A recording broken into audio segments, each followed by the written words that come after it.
sommes bien ce soir. On ressent que, on ressent que l'Esprit de Dieu est en train d'agir et nous voulons le laisser faire. Alléluia. Je bénis Dieu ce soir, le frère Steve vient préparer ce programme et a pensé à nous. Vous savez, comme le frère l'a dit et si bien dit, derrière nos programmes à nous, il y a le programme de Jésus. Dieu se sert de nos programmes pour faire son programme. Et vous savez, dans la vie, on peut tout prévoir. On est un peuple qui prévoit tout. Mais il y a bien une chose qu'on ne peut pas prévoir. Cette chose qu'on ne peut pas prévoir s'appelle l'imprévu. Mais j'aimerais vous dire que même l'imprévu est prévu par Dieu. Et ce soir, bien, le Seigneur a fait son programme à lui. Et nous voulons le laisser nous bénir. J'ai besoin ce soir, et j'aimerais commencer par dire ce texte. C'est Jésus qui va prendre la parole, Jean 15,5, et puis il va dire ça: sans moi, vous ne pouvez rien faire. Sans lui, on peut rien faire. Mais avec lui ce soir, tout est possible. Alléluia. Je m'excuse si je vais parler un petit peu fort, mais quand je parle, quand je prêche, des fois je parle un peu fort, mais nous voulons nous laisser, le plus important, nous laisser conduire par Dieu et laisser le Saint-Esprit faire sa prédication dans nos cœurs. Alléluia. Vous le voulez? Vous voulez qu'on prie le Seigneur ensemble? Je voudrais demander à notre ancien Steve s'il pourrait prier le Seigneur pour moi et pour vous, à seule fin que Dieu puisse nous bénir. Seigneur notre Dieu, nous voulons te dire merci. Merci Seigneur pour cette soirée. Merci pour ces beaux cantiques, ces belles expériences qu'on a écoutées, qui nous ont bénis et fait du bien, Seigneur. Merci pour ta parole qui va t'annoncer maintenant. Seigneur, vraiment, nous comptons sur ta grâce. C'est ta parole et cette parole qui est vivante et efficace, nous voulons qu'elle fasse son œuvre. C'est vrai, nous voulons la prédication du Saint-Esprit, comme a dit Nino. Alors dirige toutes choses. Nous nous attendons à toi. Nous voulons te voir à l'œuvre. Nous voulons que l'homme s'efface et que vraiment tu puisses prendre toute la place pour la gloire de ton Seigneur. Seigneur, merci pour cette belle soirée que tu as préparée. C'est vrai, Seigneur, tu as tout prévu. À toi revient toute la gloire, au nom de Jésus, ton Fils. Amen. Gloire à Dieu. Merci Seigneur, encore je le dis ce soir, pour tout ce qui s'est déroulé dans le programme de témoignage. Et vous savez, il n'y a pas de hasard avec Dieu. Le hasard, la réalité, c'est que le mot hasard, en réalité, c'est l'action de Dieu. Dieu contrôle tout. Le Seigneur dirige tout. Raïm a parlé tout à l'heure de la barque, de la tempête. Je voudrais en faire allusion ce soir et en disant ces mots, en disant ces paroles, que Jésus a dit: sans moi, vous ne pouvez rien faire. Aujourd'hui, on se rend compte que l'homme a des capacités. L'homme est capable de faire beaucoup de choses. Vous avez vu aujourd'hui, au niveau technologie, on a possibilité d'avoir la 5G. Il y a des satellites qui sont envoyés dans l'espace, des milliers et des milliers. L'homme a fabriqué des monuments sur la Terre extraordinaires. Il a envoyé des fusées dans l'espace, des édifices extraordinaires. Et puis un historien disait ça à l'époque de Babylone la Grande. Eh bien, construire la ville de Babylone, chaque brique était marquée du sceau du roi pour dire et symboliser la gloire de l'homme, la capacité de l'homme, combien qu'elle est importante et combien qu'elle est grande. Mais vous savez, la capacité de l'homme sur la terre peut soigner les apparences. Mais on l'a compris ce soir, que celui qui peut guérir nos cœurs, c'est Jésus. Parce que sans lui, c'est vrai, on ne peut rien faire. Sans lui, je vous assure et je vous certifie par la parole de Dieu que sans lui, la barque qui se trouvait dans Marc 4,35 avec les disciples à l'intérieur, sans lui, la barque aurait coulé. Sans lui, Lazare n'aurait pas pu sortir du tombeau. Sans lui, l'homme hydropique, vous savez, l'homme hydropique, c'est celui qui avait de l'eau autour du cœur. Sans lui, eh bien, cet homme n'aurait pas pu être guéri. Mais tout ce qui s'est fait par lui. Et vous savez, quand on le met en avant et qu'on demande son intervention, alors Jésus se lève et agit. La capacité humaine a une limite. Mais Jésus n'est point limité dans ses œuvres, dans son action, dans sa façon d'agir, dans sa façon de faire. Et moi, vous dire ce soir que quelles que soient nos situations, quels que soient les problèmes, il n'y a pas un problème que Jésus n'est pas capable de régler. Il n'y a pas une montagne dans la vie d'un homme que Jésus n'est pas capable d'aplanir. Il n'y a pas une profondeur de péché que Jésus n'est pas capable de pardonner. Et ce soir, eh bien, c'est le thème ce soir de ce message que j'aimerais vous partager. Et quelle importance, Seigneur, sans lui, on ne peut rien faire. Mais avec lui, tout est possible ce soir. Je suis conscient que c'est un peu compliqué derrière un écran de dire être béni peut-être pour certains. Mais vous savez, le Seigneur nous donne ce moyen. Si on pourrait, avec Frahim, avec Wilfried, être avec vous, là où vous êtes, on vous prendrait dans les bras et puis on prêcherait la parole de Dieu, on vous chanterait des cantiques, on serait ensemble dans cette communion fraternelle, il n'y a pas de problème.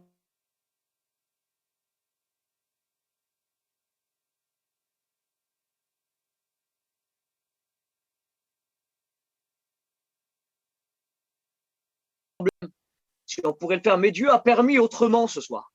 Dieu a permis. Vous m'entendez là? Ouais, c'est bon. Béni soit Dieu, excusez-moi, je reçois des appels, c'est pour ça. Sa parole a l'efficacité, même derrière un téléphone. La parole de Dieu reste efficace, même que l'on est derrière un téléphone et que chacun est chez soi, dans nos maisons, dans nos caravanes. Le Seigneur connaît au préalable toutes nos circonstances, les contextes dans lesquels on vit. Jésus sait tout, Jésus connaît tout. Et ce soir, même derrière un téléphone, il est capable de nous apporter la bénédiction. Il est capable de nous apporter ce qu'il manque à nos cœurs. Il est capable de combler ce besoin qui se trouve eh bien peut-être dans nos foyers, dans nos vies. Vous savez, dans la parole de Dieu, et puis hier, l'accent a été mis au travers de cette prédication de ce frère, et ça l'a touché mon cœur. Et on s'en rend bien compte aujourd'hui. On s'en rend bien compte que l'activité, c'est-à-dire l'œuvre, je sais que Steve a dû certainement changer son programme de mission, tout comme Frahim, Wilfried, les frères.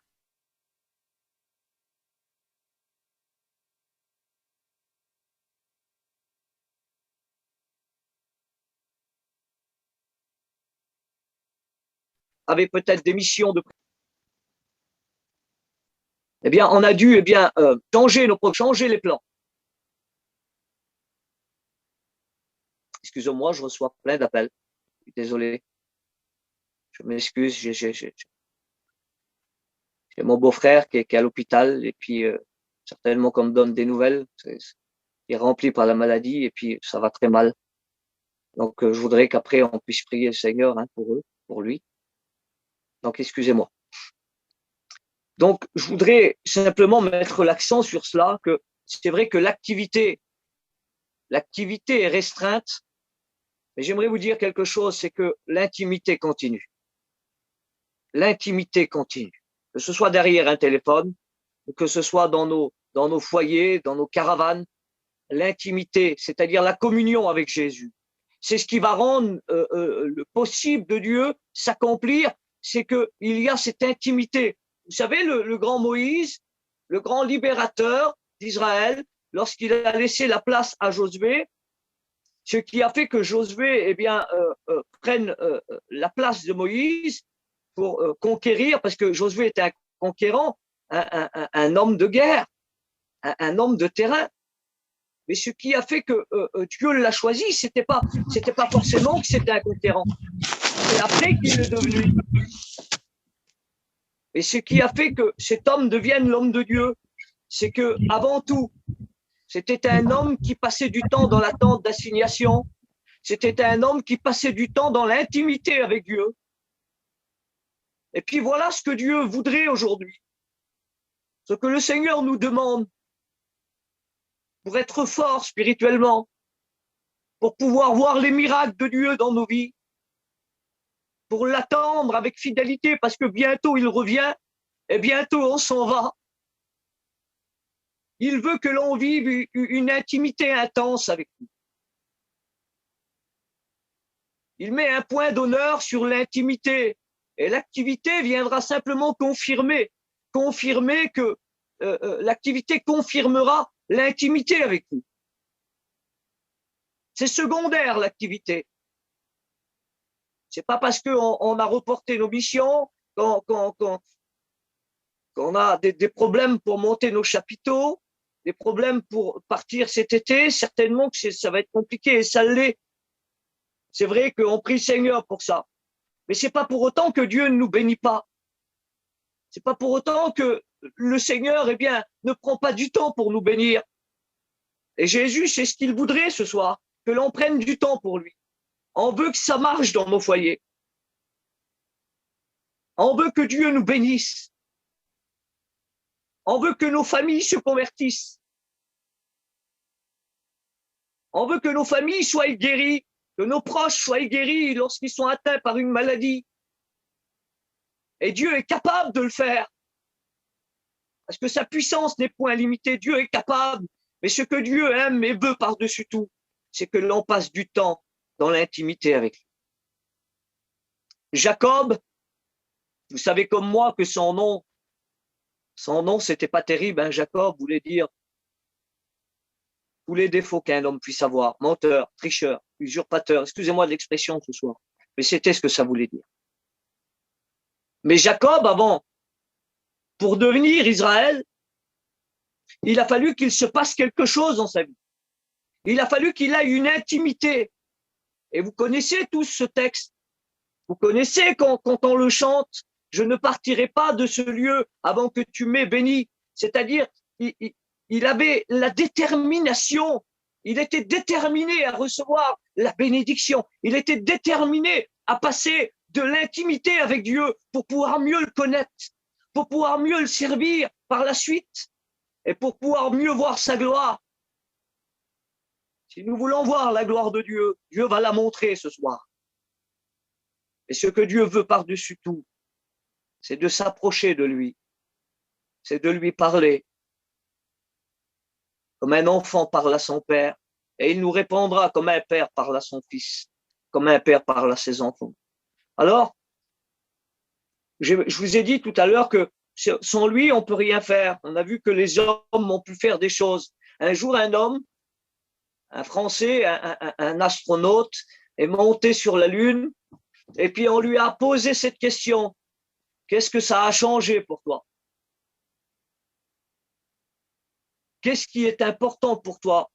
Qu'est-ce que tu as trouvé d'important d'avoir marché sur la Lune? Et vous savez ce que cet homme a répondu? Il a dit, le plus important, c'est pas qu'un homme ait marché sur la Lune, mais le plus important, c'est que Jésus a marché sur la terre des hommes. Ce qui change une vie, c'est Jésus. Ce qui bouleverse une vie, c'est Jésus. Celui qui est capable de guérir n'importe quelle maladie, c'est Jésus. Et Jésus, eh bien, veut accomplir des miracles. Mais le plus grand des miracles, il veut l'accomplir en nous, déjà dans notre cœur. L'accomplir en nous, dans notre cœur, pour que l'on puisse être touché par sa présence, pour mieux connaître qui il est, s'approcher de lui, rentrer dans une intimité.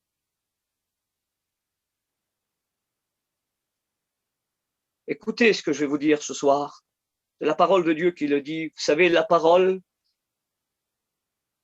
a beaucoup plus d'impact et de puissance que nos mots à nous. Parce que la parole a l'efficacité, quelles que soient les circonstances, quel que soit le problème. Elle est capable, eh bien, oui, ce soir, de rentrer dans un téléphone, de faire des milliers de kilomètres là où tu te trouves. On est peut-être séparés de loin, peut-être c'est vrai.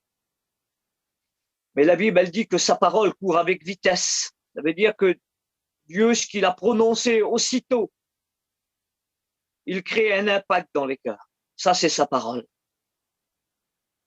À un moment donné, oui, il n'y a que lui qui peut dire ça.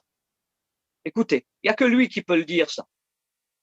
À un moment donné, dans l'évangile de Jean, au chapitre 7, versets 32 à 45, l'histoire nous dit que Jésus est là, dans un endroit, avec ses disciples, dans un jardin. Et puis là, le Sanhédrin veut se saisir de Jésus. Alors, le Sanhédrin va envoyer des huissiers, c'est-à-dire des hommes qui vont venir faire exécuter la peine prononcée par le tribunal juif. Alors, ils vont envoyer ces huissiers. Et pourtant, croyez-moi, ces hommes-là avaient entendu des hommes de renom parler, des orateurs extraordinaires.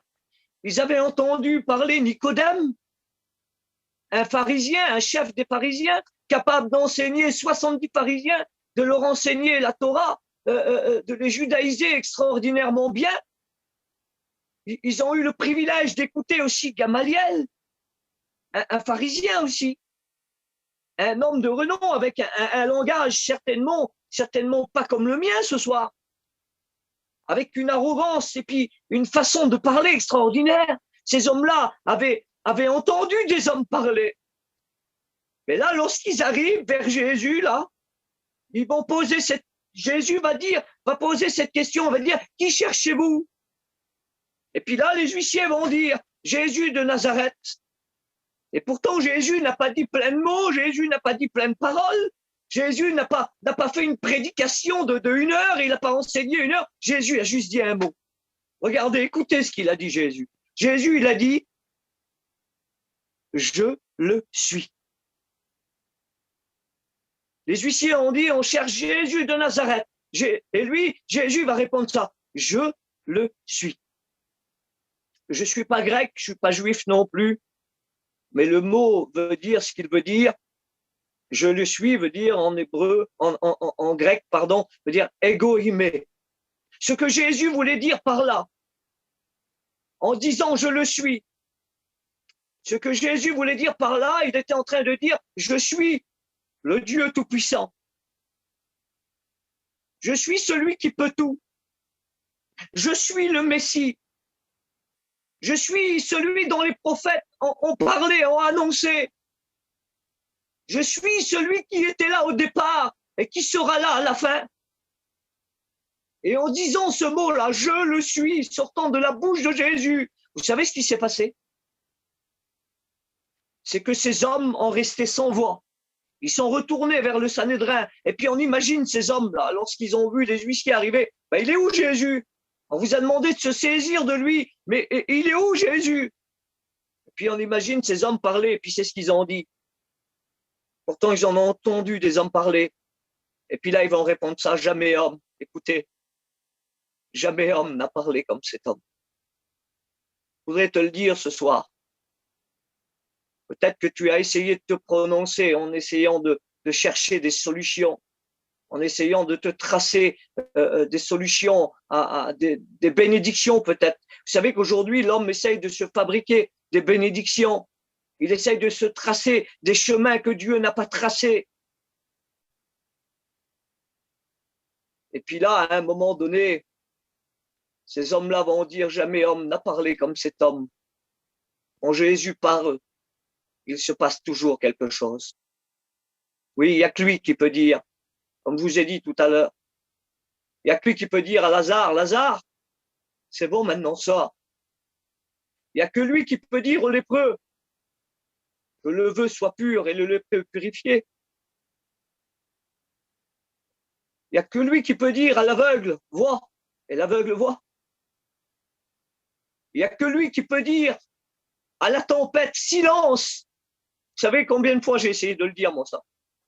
À la tempête de ma vie, aux épreuves dans ma vie, aux problèmes, aux circonstances, aux problèmes tels qu'ils soient, familiaux ou ce que vous voulez. J'ai essayé de dire silence, mais ça n'a pas marché. Mais quand je me suis mis à genoux et que j'ai laissé Jésus dire silence, tout s'est calmé, tout s'est arrêté. Quand il parle, Quand il parle, que lui qui peut dire silence à ta vie, silence aux problèmes, silence aux tempêtes. Et je sais que vous vous souvenez de ce beau passage dans la parole de Dieu. Jésus est là au jardin de Gethsémanée. Il sait que l'heure approche, l'heure arrive, ou il sait qu'il doit passer par la croix. Et puis à ce moment-là, une cohorte d'hommes entre dans le jardin. Ils vont arriver. Et puis à ce moment-là, Jésus va reposer la question, qui cherchez-vous? Jésus de Nazareth. Et à ce moment-là, Jésus va se présenter, c'est moi. Il va le redire encore, là, je le suis, c'est moi.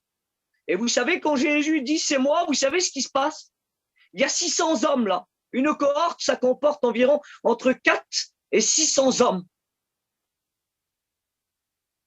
Sans compter les disciples qui sont là, puis d'autres personnes qui se sont peut-être ajoutées. Mais en tout, allez, on va dire qu'il y a 600 personnes. Les 600 personnes qui sont là, quand Jésus dit c'est moi, vous savez ce qui se passe? C'est écrit dans l'évangile de Jean uniquement. Toutes les personnes qui sont là, ils ont tous tombé la face contre terre. Ils ont tous plié les genoux devant Dieu. Parce que vous savez pourquoi? Un seul mot de Dieu et tout devient possible. Un seul mot de Dieu et tout genou fléchit devant lui. Jésus était en train de manifester son autorité. Jésus était en train de dire à ce moment-là, vous voyez maintenant, moi quand je parle, c'est pas que des mots, mais quand je parle, il y a la puissance de Dieu. Il y a la puissance de Dieu dans mes paroles parce que je suis Dieu. Alors j'aimerais te dire ce soir que ce que Dieu veut, si tu veux qu'il te parle, et ce soir c'est ce qu'il est en train de faire, il parle à ton cœur, il parle à ton problème, il parle à la tempête, et il peut dire ce soir tais-toi, silence. Mais si tu voudrais ce soir un petit peu lui parler, puis lui dire ce que tu as besoin, lui dire ce qui se passe depuis peut-être si tant d'années, j'aimerais vous dire cela et terminer par une histoire dans la parole de Dieu. Il y a une sœur sur ce réseau qui avait dit un jour, qui nous avait dit à l'équipe qu'on est, après une réunion, elle avait demandé de prier pour sa belle-fille. Parce que sa belle-fille, eh bien, s'était éloignée d'elle et puis elle ne pouvait pas voir ses petits-enfants. Et elle a dit un mot, cette sœur. Elle a dit un mot, elle a dit, priez pour ma belle-fille, je peux plus la supporter.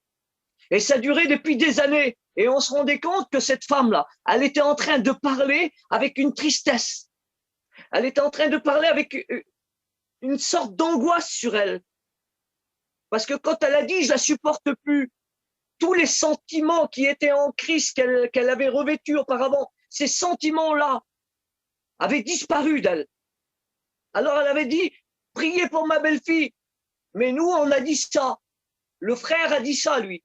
Il a dit, écoute, avant de prier pour ta belle-fille, on va prier pour toi, pour que le Seigneur te bénisse à toi, pour que le Seigneur te donne de l'amour à supporter ta belle-fille, pour que le Seigneur te bénisse à toi.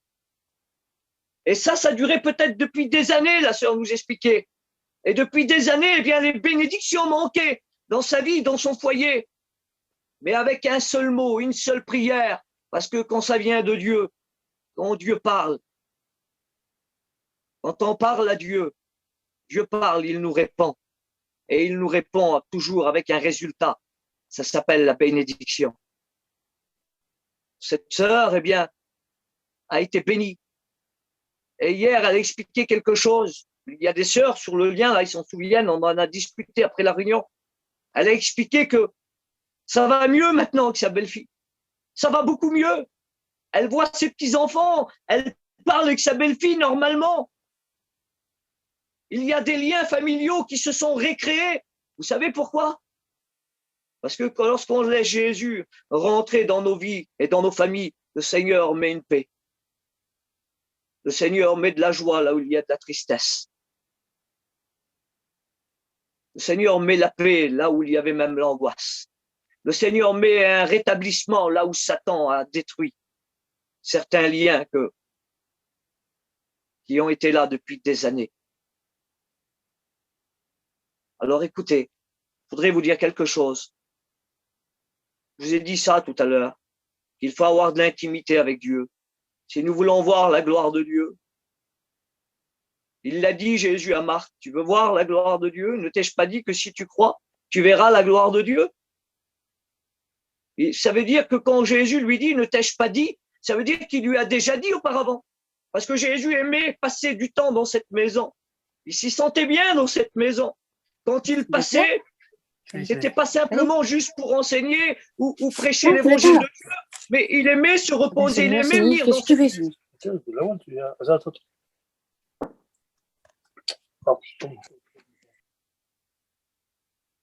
Il aimait Jésus, ce foyer.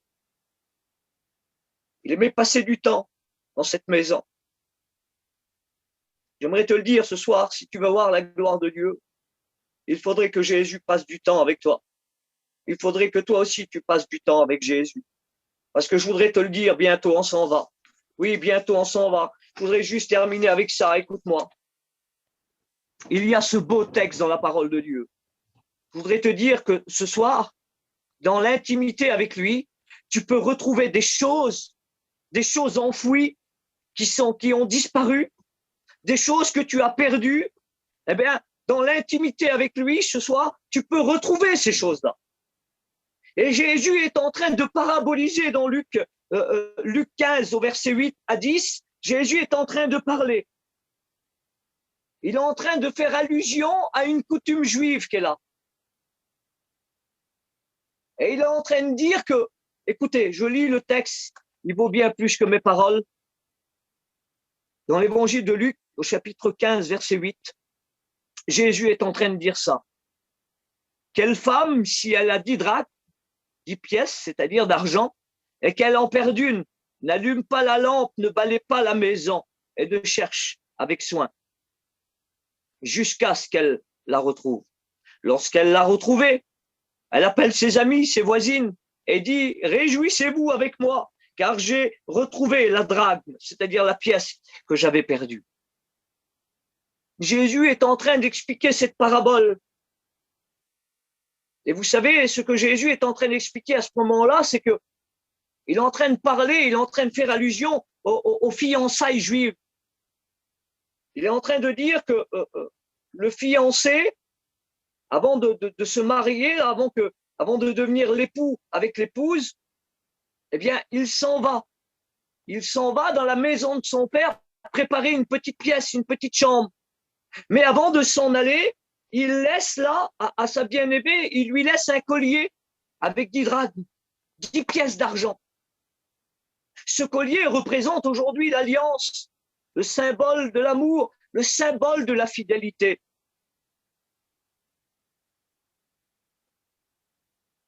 Et puis là, cette femme, le texte nous dit, là, la parabole nous dit que cette femme-là, cette fiancée, à un moment donné, elle est dans sa maison et puis elle va perdre une pièce.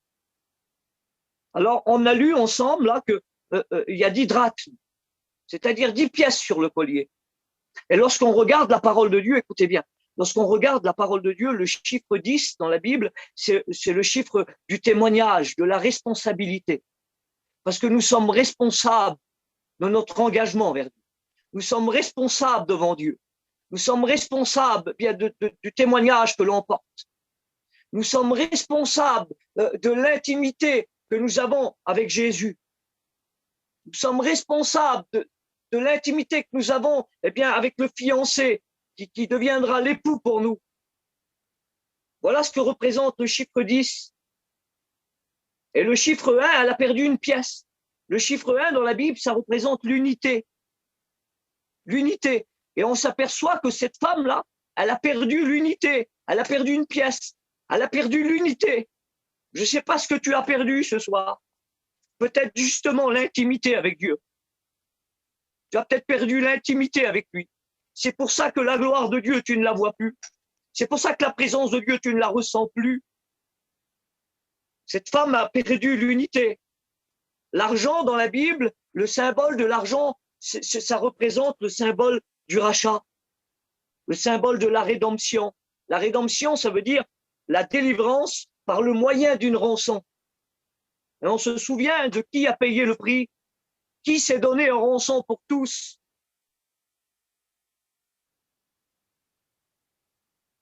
Et la femme que Jésus est en train de parler là, la femme, eh bien, est le symbole dans la Bible comme le symbole de l'Église, comme le symbole aussi d'un membre qui en fait partie, c'est-à-dire toi peut-être ma sœur, ou toi peut-être mon frère.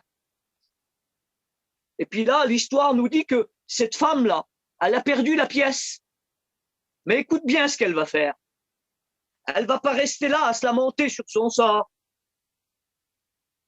Parce que comme j'ai dit pour Jacob tout à l'heure, il y a de la détermination. Cette femme, elle est déterminée. Et vous savez ce qu'elle va faire, cette femme, si déterminée, elle va se retrousser un petit peu les manches. Et puis elle va dire, Seigneur, si le fiancé vient maintenant, eh bien, le symbole de la fidélité, je ne l'ai plus, parce que j'ai perdu une pièce, j'ai perdu ce qu'il m'a confié. Alors elle va se retrousser un petit peu les manches et se mettre au travail et chercher avec détermination. Écoutez ce qu'elle va faire. Elle va allumer la lampe. Elle allume la lampe. Il nous est dit que en ce temps-là où Jésus explique cette parabole, il fallait constamment garder une lampe allumée, tellement il faisait sombre la nuit. La lampe était indispensable à la vie du foyer. Et écoutez-moi, seuls les pauvres éteignaient la lampe le soir. Et cette femme devait certainement faire partie de cette catégorie-là. Mais j'aimerais vous dire que ce soir, nous ne faisons pas partie de la catégorie des pauvres. Nous ne faisons partie de la catégorie des riches parce que la richesse, nous l'avons acquis par le sacrifice de Jésus. Il nous a tout donné. Alors la lampe de Samuel 22, 29 nous dit, oui, Éternel, tu es ma lumière qui éclaire mes ténèbres. Ça veut dire que dans la nuit, dans la noirceur du problème, qui t'a fait perdre justement cette petite pièce, cette communion, cette intimité avec lui, j'aimerais te dire que ce soir, la parole de Dieu, elle est une lumière qui est capable d'éclairer ce qui est sombre chez toi. Et vous savez, quand il y a les ténèbres, c'est dur, hein, Steve, c'est dur. Quand il fait tout noir, de chercher quelque chose. C'est dur de le chercher et puis surtout de le trouver. On préfère plutôt attendre le lendemain quand il fait bien jour pour essayer de le rechercher et pouvoir le trouver. Mais là, cette femme, elle ne veut pas attendre le lendemain. Alors, vous savez ce qu'elle fait? Elle met la lumière certainement sur la table. Elle met la lumière sur la table et puis elle commence à chercher. La lumière sur la table ce soir, c'est la parole de Dieu qui est en train d'éclairer. Vous savez ce qu'elle fait? Elle balaye la maison. La Bible nous dit qu'elle va balayer la maison une fois que la lumière est allumée. Elle peut voir clair, enfin. Elle peut voir là où c'est qu'elle a pu mettre cette pièce. Alors elle va balayer la maison, elle va prendre son petit balai, elle va balayer. Et puis là, elle s'aperçoit qu'il y a de la poussière. C'est pas propre, hein, de la poussière. Mais comment qu'on peut voir, Frahim, de la poussière si on est dans le noir? On peut pas la voir, la poussière. Et vous savez, à la lumière de la parole, la lumière de la parole est capable de nous éclairer et de nous dire, regarde, c'est à cet endroit-là qu'il faut que tu balayes. Tu prends ton petit balai spirituel, c'est ce que cette femme a fait. Ton petit balai spirituel, et tu nettoies un petit peu. Et à ce moment-là, quand tu auras nettoyé un petit peu, la Bible dit que cette femme, elle va faire un nettoyage. C'est spirituel, hein? Elle fait un nettoyage à la lumière de la parole. Et en troisième point, la Bible nous dit qu'elle va chercher avec soin. Mais le texte littéral, dans la version David Martin, nous dit qu'elle va chercher diligemment. Qu'est-ce que ça veut dire diligemment? Quelqu'un de diligent, c'est il cherche avec soin, avec zèle, avec empressement, en voulant dire assez de temps passé maintenant. Je veux plus perdre de temps. Je veux maintenant retrouver ce que j'ai perdu avec détermination, avec diligence, avec empressement. Et la Bible nous dit que cette femme, elle va retrouver la petite pièce qu'elle a perdue. Cette femme va retrouver l'unité. Et une chose est sûre, c'est que lorsqu'elle l'a retrouvée, la Bible nous dit qu'elle va appeler ses amis, ses voisins, ses voisines, et elle va se réjouir, ses amis vont se réjouir avec elle. Je pourrais te le dire que ce soir, si tu pourrais ce soir faire comme cette femme, je pourrais te le dire qu'à la lumière de la parole, ce soir, tu peux retrouver tout ce que tu as perdu. Peut-être qu'il n'y a pas qu'une pièce qui manque au collier. Peut-être qu'il y en a plusieurs. Mais je voudrais te dire que le collier pour cette femme était le symbole de fidélité envers son fiancé. Écoutez-moi, bientôt le fiancé qui deviendra l'époux arrive. Est-ce qu'il va trouver ce collier autour de ton cou? Est-ce qu'il va trouver les 10 pièces autour de ton cou? Est-ce qu'il va trouver le témoignage? Est-ce qu'il va trouver la fidélité? Est-ce qu'il va trouver l'intimité? Est-ce qu'il va trouver l'unité? Je voudrais te le dire que ce soir, Jésus a tout mis en œuvre pour que tu puisses tout retrouver. Et c'est en passant ce temps dans l'intimité que tu peux tout retrouver. Alors je voudrais te le dire.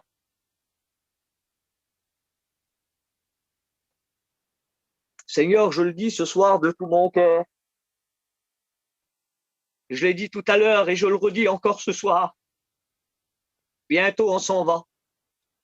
Bientôt on va partir. Mais Jésus va venir chercher le fiancé qui deviendra l'époux, va venir chercher son épouse, mais va venir chercher une épouse fidèle. Une épouse qui a balayé sa maison. Une épouse qui a mis la lumière dans sa maison. Une épouse, eh bien, qui a trouvé la pièce qui lui manquait. Une épouse qui est fidèle et qui se réjouit. Je pourrais te le dire que si ce soir, eh bien, ça fait longtemps que tu ne t'es pas réjoui parce que tu as perdu des choses, eh bien, ce soir, tu peux tout retrouver et te réjouir avec nous ce soir dans la présence de Dieu. Je voudrais terminer avec ça. Écoute bien. Un jour, un homme, un grand évangéliste de renom, un homme eh bien, qui a évangélisé une partie de l'Asie, qui a ouvert des œuvres un peu partout. Sur le terrain de l'évangile, il a laissé ses deux enfants sont morts. Cet homme, c'était l'évangéliste Hudson Taylor. Un jour, au bout de quelques années ont passé, il a évangélisé la Chine. Et en rentrant chez lui sur son bateau avec sa femme, sur un bateau, en rentrant chez lui, sa femme s'aperçoit que sur le port, là, à ce moment-là, il y avait plein de petits confettis. Il y avait plein de banderoles en disant dessus « Bienvenue, bienvenue ». Et sa femme va regarder son mari, Hudson Taylor, et puis elle va dire ça. Elle va dire « Regarde comment qu'on est accueillis. On rentre au pays, on rentre chez nous. Regarde comment qu'on est accueillis. » Et puis lorsqu'ils sont arrivés au port, ils se sont rendus compte que les confettis, les paillettes, les banderoles de bienvenue, c'était pas pour eux. C'était pour un artiste du moment qui était sur le bateau. Mais Hudson Taylor avait compris quelque chose. Et il a dit à sa femme, on n'est pas encore rentré à la maison, mais bientôt on va y rentrer. Bientôt on rentre chez nous. Bientôt on s'en va. Bientôt on va avoir un beau rendez-vous, frères et sœurs. Bientôt on va avoir un beau rendez-vous. Et s'il y a bien un rendez-vous qu'on ne doit pas rater, c'est celui-là. Bientôt dans les airs, on va avoir un rendez-vous. On va rencontrer Jésus dans les airs.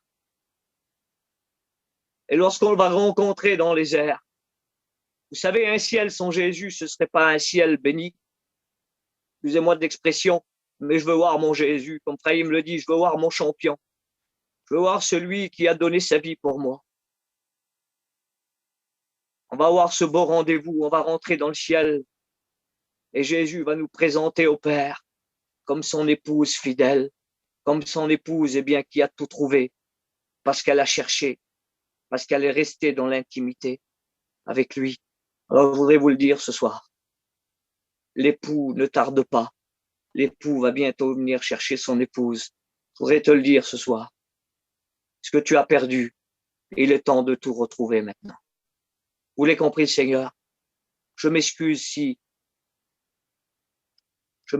j'ai parlé un peu fort. Je m'excuse si j'ai été peut-être un peu long dans ce message ce soir. Et c'est pour vous faire comprendre qu'il y a une grande importance.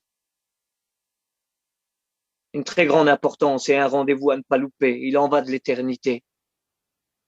Alors ce soir, il serait grand temps de passer ce temps dans l'intimité avec Jésus ce soir.